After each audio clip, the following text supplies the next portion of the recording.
Gita LLB ধারাবাহিকের আজকের পর্বে দেখা যায় মেহেক যখন গিনিকে প্রশ্ন করে সে উত্তর দিতে পারে না, তাই নাটক করে সেখান থেকে চলে যায়। স্বস্তিক গীতাকে বলে, আমার জায়গায় আজ তুমি থাকলে সেটা কি হতো, একবার তুমি ভেবে দেখেছো? আমাদের সন্তান নষ্ট হয়ে যেত। কেউ ইচ্ছাকৃত ভাবেই এই কাজটা করেছে। মেহেক তখন চিৎকার করে বলে, আমি শিওর এটা গিনি বৌদিরই কাজ, এর পেছনে গিনি বৌদিরই হাত আছে। তখনই ঈশা বলে, যে তোমার সেবা করছে তাকে এই বাড়ি থেকে চলে যেতে দিও না।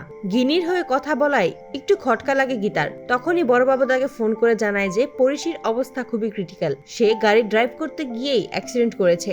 গীতা বলে, ও তো চোখে দেখতে পায় না, তাহলে গাড়ি কিভাবেই চালাবে? বড়বাবু বলে, সেটা আমি জানি না, তবে ওর কাছ থেকে অ্যালকোহল পাওয়া গেছে। এটা শুনেই হসপিটালে ছুটে যায় গীতা। হসপিটালে এসে পরিশির কাছে যাওয়ার আগেই গিন্নি তার গুন্ডাদের দিয়ে গীতাকে ধাক্কা দেওয়ায় গীতা পড়ে গিয়ে হাত কেটে ফেলে।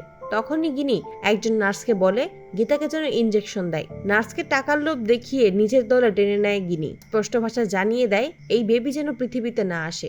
গিনি যখন বেরিয়ে যায় ঠিক তখনই বড়বাবু তাকে দেখে ফেলে আর ভাবতে থাকে গিনি মুখার্জি হসপিটালে কি করছে।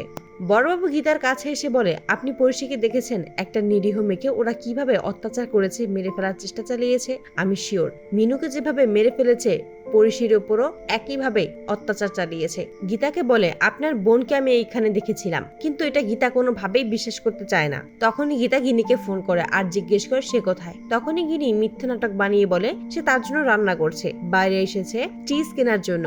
বড়বাবু তখন গীতাকে বলে, আমার মনে হচ্ছে এর পেছনে কোনো গন্ডগোল আছে।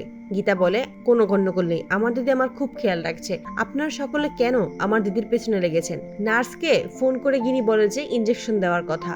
তখনই গিনির কথা মতো ইনজেকশন দেওয়ার জন্য আসে গীতার কাছে নার্স। সেখানে এসে গীতাকে ইনজেকশন দেওয়ার আগেই গীতা থামিয়ে দেয়। তখনই দেখতে পায় যেই লোকটার জন্য তাকে ধাক্কা দেওয়া হয়েছিল সেই লোকটা সম্পূর্ণই সুস্থ। সেই লোকটাকে ধরার পর লোকটা সবকিছু স্বীকার করে নেয়। তখন বড়বাবু বলে, আমার তো মনে হচ্ছে পুরোটাই চক্রান্ত।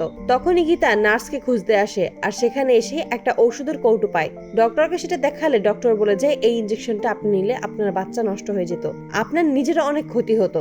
এই বলে আরো অনেক কথা শুনিয়ে ডক্টর সেখান থেকে চলে যায়। গীতা স্পষ্ট বুঝতে পারে তার মানে তার বিরুদ্ধে কেউ তার বাচ্চাকে নষ্ট করার জন্য চক্রান্ত করছে।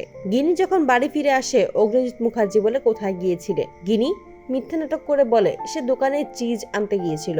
অগ্নিজিৎ মুখার্জি তখন বলে, তুমি মিথ্যে বলছো, তুমি হসপিটালে গিয়েছিলে। গিনি বলে, আপনাকে যে কথাটা বলেছে সে মিথ্যে কথা বলেছে। তখন অগ্নিজিৎ মুখার্জি বলে, যে বলার সে মিথ্যে কথা বলে তার কোনো লাভ নেই, তাই সে সত্যিই বলেছে।